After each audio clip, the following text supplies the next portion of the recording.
Very good morning, dear students. We were reading the chapter The Black Aeroplane from two stories about flying. And we were reading in that chapter as the narrator flew his Dakota aeroplane into the storm, it became suddenly dark inside. Okay, because there were stormy clouds and it was risky to fly through them, but the narrator decided to take the risk because he was very excited to get home and have breakfast with his family members, क्योंकि बहुत excited था अपनी family members से मिलने के लिए. So he decided to take the risk. The narrator was not able to see anything outside his plane. कुछ भी नहीं दिखाई दे रहा था. His aeroplane jumped and twisted in the air, and all the instruments, his compass, his radio were suddenly dead. क्योंकि कोई भी चीज़ वर्क नहीं कर रही थी and he hadn't enough fuel to fly there. He did not know which way he was going, क्योंकि कोई भी रास्ता उसको दिखाई नहीं दे रहा था. And suddenly he saw another aeroplane there, and that aeroplane was instructing him. अब वो aeroplane क्या कर रहा था, उसको instruct कर रहा था. And now look at here the chapter. He turned his aeroplane slowly to the north in front of my Dakota so that it would be easier for me to follow him. He here stands for the pilot of the other aeroplane. Okay, दूसरे aeroplane का जो pilot था, he turned his aeroplane slowly to the north. Okay, उसने क्या किया, अपना aeroplane किस direction में लेकर गया, नॉर्थ डायरेक्शन में, इन फ्रंट ऑफ माई डेकोटा, बिल्कुल जो मेरा डेकोटा एरोप्लेन चल रहा था बिल्कुल उसके सामने. Why, what was the reason behind it, so that it would be easier for me to follow him. क्यों, ताकि क्या हो सके, मेरे लिए ईजी हो सके इस एरोप्लेन को फॉलो करना. I was very happy to go behind the strange aeroplane like an obedient child. जैसे obedient child सभी अपने पेरेंट्स को या बड़ों को क्या करते हैं, फॉलो करते हैं. I was feeling very happy to go behind the strange aeroplane. मैं बहुत एक्साइटेड हो रहा था. After half an hour the strange black aeroplane was still there in front of me in the clouds. After half an hour strange जो black aeroplane था वो still there in front of me, वो अभी भी मेरे सामने ही था in the clouds.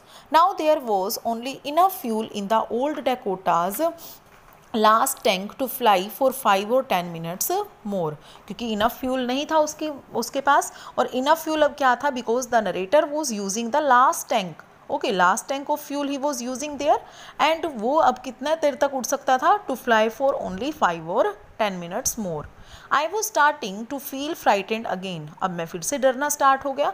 But then he started to go down and I followed through the storm. और जैसे ही उसने नीचे जाना शुरू किया तो मैंने भी स्टॉर्म में से उसको फॉलो करना स्टार्ट किया. Suddenly I came out of the clouds. अचानक से मैं उन क्लाउड से बाहर निकला. And saw 2 long straight lines of light in front of me. और मैंने अचानक से क्या देखा, 2 स्ट्रेट लाइंस थी लाइट की जो मुझे मेरे सामने दिखाई दे रही थी. और वो लाइंस किसकी थी, इट वॉज अ रनवे. यानी कि अब एरोप्लेन क्या करने वाला था, लैंड करने वाला था. It was a runway. Runway की 2 लाइंस थी जो उसको सामने दिखाई दे रही थी. And airport, and I was safe. क्या दिखाई दिया उसको, एयरपोर्ट दिखाई दिया. And I was safe. Okay, वो खुश हो गया. And I turn to look for my friend in the black aeroplane. अब वो पीछे मुड़ा और किसको देखने लगा, जो ब्लैक एरोप्लेन जिसको वो फॉलो करके नीचे लैंड करके आया था, उस फ्रेंड को चेक करने लगा. But the sky was empty. But sky में उसको कोई भी दिखाई नहीं दिया. There was nothing there. Sky में वहाँ पर कुछ भी नहीं था. The black aeroplane was gone. वो ब्लैक एरोप्लेन वहाँ से जा चुका था. I couldn't see it anywhere. अब वो उसको ढूंढता रहा, but he was not able to see the black aeroplane anywhere. I landed and was not sorry to walk away from the old Dakota near the control tower. वहाँ क्योंकि aeroplane पर airport पर land किया, airport के पास जो control tower था, I landed, मैं land किया और मैंने ओल्ड डेकोटा को वहीं छोड़ा. And I was not feeling very sorry to leave that old Dakota, क्योंकि सभी इंस्ट्रूमेंट्स उसके वर्क करना ऑलरेडी बंद कर चुके थे. आई वेंट, और मैं कहाँ गया, I asked a women in the control centre. अब मैं उस कंट्रोल सेंटर जहाँ पर वो लैंड किए थे, कंट्रोल सेंटर में मैं वहीं पर जाकर एक लेडी बैठी थी. उस लेडी से क्या पूछा, वेयर आई वॉज, कि मैं कहाँ पर था. And who the other pilot was. Actually he was getting information about the other pilot, वो दूसरे एरो पायलट के बारे में इंफॉर्मेशन गेन करना चाहता था. I wanted to say thank you. अब वो उस लेडी से पूछ रहा है that where the other pilot is, कि कहाँ पर है, because he wanted to thank him, उसको थैंक्स बोलना चाहता था. She looked at me very strangely and then laughed. The lady sitting inside in the, कहाँ बैठी थी, कंट्रोल टावर में.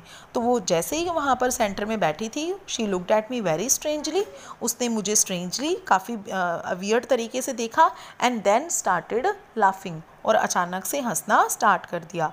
Another aeroplane means she was also confuse, और वो भी क्वेश्चन फॉर्म में पूछ रही है.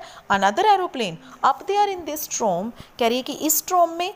No other aeroplanes were flying tonight. No other aeroplanes were flying tonight, कह रही है कि उस रात तो मीन्स जिस रात वो एरोप्लेन से पायलट अपनी सेव करके आया है अपने आप को, no other aeroplanes were flying tonight. And the lady informed him that no other aeroplanes were flying tonight, कि उस तरह का कोई भी और एरोप्लेन वहाँ पर नहीं था. Yours was the only one I could see on the radar. वो कह रही है कि रडार पर मुझे सिर्फ किसका एरोप्लेन दिखाई दे रहा था, yours was the only one. Narrator को वो लेडी इन्फॉर्म करके बता रही है that you were only flying there, no other aeroplane was there. So, who helped me to arrive there safely without a compass or radio or without any more fuel in my tanks? Now, here the question arises कि किसने help की मेरी. Okay, and who was the pilot of the strange black aeroplane. कौन था उस strange black aeroplane का pilot जिसने मुझे लैंड सेफली करने में बहुत हेल्प की. So who helped me to arrive there safely without a compass, without a radio और without any more fuel in my tank. कहता है कि किसी कोई भी चीज़ नहीं थी मेरे पास, because all the instruments of the aeroplane were dead already.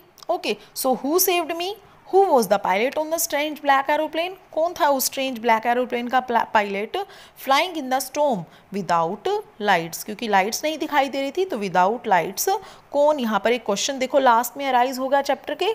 Okay, and the narrator who was taking the risk, who was very excited to get home and have breakfast with the family members. Okay, and when the narrator asked the woman in the control center where the other pilot was who had landed there, the lady looked at the narrator strangely and she said, another aeroplane up there in the storm. No other aeroplanes were flying tonight. Okay, तो lady ने inform क्या किया that yours was the only one I could see on radar. So here the question arises, who helped the narrator to reach safely. Okay, means it depends on our thinking, what we are thinking, that किसने help की थी उसकी. It could be some supernatural power, या तो कुछ supernatural power हो सकती है that helped the narrator to reach his destination safely. Okay, there can be no logical answer to the mystery of his flight in the storm clouds. Actually इस chapter के logical कोई भी हम answer नहीं दे सकते to the mystery of his flight in the storm clouds, क्योंकि stormy clouds में कोई भी हम लॉजिकल आंसर इसका नहीं दे सकते, because as I told you in the beginning that this chapter is a mysterious story. Okay, एक मिस्ट्री क्रिएट हो जाती है लास्ट में, और it could be just the pilot's own imagination, या ये भी हो सकता है कि पायलट खुद ही इतना इंटेलिजेंट वर्क कर रहा हो और खुद ही वो अपने आप यहाँ पर सेफली लैंड कर गया. Okay, means it could be just the pilot's own imagination, या तो पायलट की खुद की इमेजिनेशन हो सकती है, या फिर क्या हो सकता है, it was some supernatural agency, okay, supernatural power that helped the narrator to reach his destination safely. This is it with the chapter. Okay, the black aeroplane, it could be some supernatural power, or it could be just the pilot's okay own imagination. Thank you.